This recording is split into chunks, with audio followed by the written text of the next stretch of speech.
Bonjour les ladies, bonjour les femmes et belles toujours. Cette vidéo, c'est une vidéo où on parle d'argent. L'éducation financière, je vais essayer de vous faire des jets d'histoires comme ça, là, assez quotidiennement, pour que vous puissiez partager ces histoires avec vos enfants, vos petites filles, vos petits garçons, vos adolescents, nous-mêmes qui n'avons pas reçu d'éducation financière. Ça peut nous aider dans le processus d'enrichissement, dans l'éducation financière, à augmenter notre QI, notre quotient intellectuel financier. Aujourd'hui, je vais raconter une histoire liée à l'investissement. Comment faire pour fructifier son argent? C'est le QI financier numéro 4, si je ne me trompe pas. Si je me trompe, mettez-moi ça en commentaire, parce que j'avais cité 5 QI financiers, si vous vous souvenez bien. Si vous ne vous souvenez pas, allez regarder mes anciennes vidéos sur l'éducation financière. Je vais raconter l'histoire de deux jeunes filles. Parce que je m'adresse aux femmes tout le temps, hein. Donc je parle beaucoup de filles, de femmes, mais vous pouvez raconter la même histoire à vos petits garçons aussi, en remplaçant les personnages par des petits garçons. C'est pareil. Donc c'était deux petites filles qui avaient leur grand-mère, qui les aimait beaucoup et qui leur rendait visite une fois par semaine. Elle allait voir donc ces petites filles une fois par semaine. Et puis elle a décidé un jour de leur poser une question. Elle voulait leur faire des cadeaux à chaque fois qu'elle allait leur rendre visite. Et elle leur a demandé à toutes les deux, qu'est-ce que vous voulez que je vous apporte quand je viens vous voir? Qu'est-ce qui vous plairait? Qu'est-ce qui est cher à votre cœur que vous aimeriez que je vous apporte à chaque fois que je viens vous voir?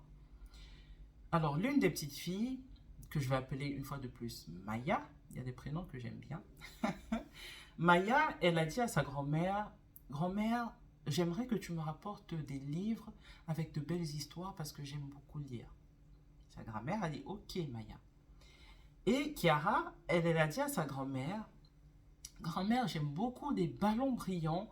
Si tu peux me ramener à chaque fois des ballons différents avec des dessins différents qui brillent différemment, des couleurs différentes, ce sera le comble, je serai tellement heureuse. Et sa grand-mère a dit, avec plaisir, Chiara. Et donc, chaque semaine, quand la grand-mère allait rendre visite à ses petites filles, elle ramenait un livre à Maya et un ballon à Chiara. Chiara, chaque fois qu'elle avait son ballon, elle courait avec partout dans la maison, dans le jardin, elle était toute contente. Son ballon brillait de mille feux avec des couleurs différentes. Elle était vraiment contente à chaque fois qu'elle recevait un ballon. Sauf que vous connaissez les ballons là qu'on achète très très cher dans les supermarchés là. Quand il s'agit de parler d'argent, l'accent africain revient, l'accent camerounais est de retour là. Je ne sais pas si vous avez senti ça. Tu achètes ballon à 6 euros, tu rentres avec à la maison, parfois ça coûte 8 euros, hein. Tu rentres avec à la maison 2 3 jours plus tard, là ça commence à se dégonfler. Une semaine, le ballon est comme ça. Patap, l'enfant ne peut même plus jouer avec ça, donc 8 euros dans l'eau. Bref, Chiara était toute contente de ses ballons à chaque fois, mais quelques jours plus tard, le ballon était abîmé, elle ne pouvait plus jouer avec ça. Donc elle attendait impatiemment le retour de sa grand-mère la semaine d'après, qui devait lui rapporter un nouveau ballon. Maya, elle, avait ses petits livres qu'elle lisait et qu'elle gardait dans une armoire. Elle pouvait relire ses livres à chaque fois qu'elle le voulait, et c'était euh, un actif. C'était quelque chose qu'elle pouvait garder et qu'elle pouvait relire et qui ne s'abîmait pas. Je vais vous expliquer ce que c'est. Je ferai une autre histoire où je donnerai des exemples sur ce que c'est qu'un actif et un passif, parce que c'est très important que vos enfants sachent ce que c'est. C'est une notion cruciale que nous, on a découvert, que moi j'ai découvert il y a 10 ans de ça seulement, hein, j'avais déjà dans les 30 ans. Donc, oui, j'ai fini par donner mon âge. Et donc, peut-être que vous-même, vous connaissez déjà la notion d'actif et de passif, mais c'est le b.a.-ba de l'éducation financière. On doit savoir ce que c'est qu'un actif et un passif. Donc, je ferai une histoire là-dessus pour que vous puissiez la raconter à vos enfants. Donc, Maya, elle avait un actif. Ses livres, c'était des actifs. Elle pouvait les lire, les relire tout le temps, et les livres étaient toujours là, ils ne s'abîmaient pas. À un moment donné, Maya avait toute une armoire pleine de livres. Vous imaginez, elle recevait un livre chaque semaine. Donc, au bout de plusieurs semaines, plusieurs mois, elle en avait beaucoup. Et à un moment, elle a décidé de mettre une pancarte devant la maison de sa maman pour inviter les enfants, les autres enfants, à venir profiter de ces livres contre d'autres jouets ou contre quelques pièces de monnaie. Et donc les enfants du quartier ont commencé à venir lire les livres de Maya et à lui rapporter d'autres choses contre ce service-là. Donc Maya se faisait un peu plus d'argent. Maya lisait aussi de nouvelles histoires parce que ses amis venaient échanger leurs livres contre ses livres à elle. Ses amis lui rapportaient des jouets intéressants contre ses livres, contre ces livres qu'elle prêtait à lire.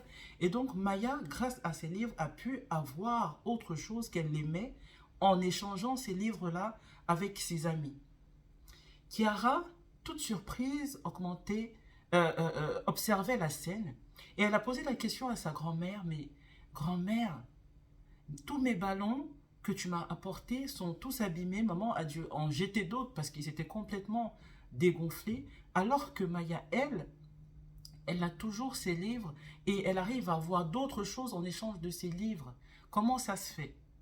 Et c'est là que sa grand-mère lui dit, chérie, il faut savoir que dans la vie, lorsque on investit, lorsqu'on veut faire fructifier son argent, il faut choisir avec beaucoup d'attention ce dans quoi on veut mettre son argent. Kiara a eu la présence d'esprit de me demander des livres et aujourd'hui, ces livres lui permettent d'avoir d'autres choses. Ce qui est un actif pour elle parce que ça lui permet de gagner d'autres choses. Toi, tu voulais des ballons. Certes, tu as pu profiter de tes ballons pendant quelques temps, quelques jours, mais aujourd'hui, tes ballons ne t'ont rien rapporté. Il faut que tu puisses comprendre que quand tu seras plus grande et que tu auras de l'argent, avant de faire un achat, il faut toujours te poser la question de savoir ce que j'achète aujourd'hui, ça va me faire plaisir, certes, mais est-ce que ça va me faire plaisir sur le long terme ou est-ce que ce sera que sur un court terme, sur quelques jours et après ça ne me servira plus à rien et ça te permettra de choisir avec beaucoup plus d'attention, beaucoup plus de présence d'esprit, j'oublie le mot, pour ne pas acheter des choses qui vont t'encombrer et qui vont te faire perdre de l'argent au lieu de te faire en gagner. Donc c'était une leçon pour les deux petites filles de comprendre que quand on veut investir son argent, quand on veut dépenser son argent, il faut réfléchir à ce qu'on achète. On veut se faire plaisir, mais en même temps, on veut être sûr que ce qu'on achète ne va pas être gaspillé quelques temps plus tard. Au contraire, va nous rapporter également de l'argent tout en nous faisant plaisir. Je raconterai d'autres histoires là-dessus sur l'actif et le passif. Déjà, je vais définir clairement ce que c'est qu'un actif, ce que c'est qu'un passif, avec des termes d'enfants pour que vous puissiez leur en parler. Et ensuite, je raconterai des histoires là-dessus. J'espère que vous-même, vous savez ce que c'est qu'un actif et un passif. Sinon, pardon, allez chercher, vous aussi. Sur ce, je vous dis à bientôt pour les prochaines vidéos impactantes. Sur Femmes et Belles toujours ou sur les 10 Rock. Ciao, mesdames.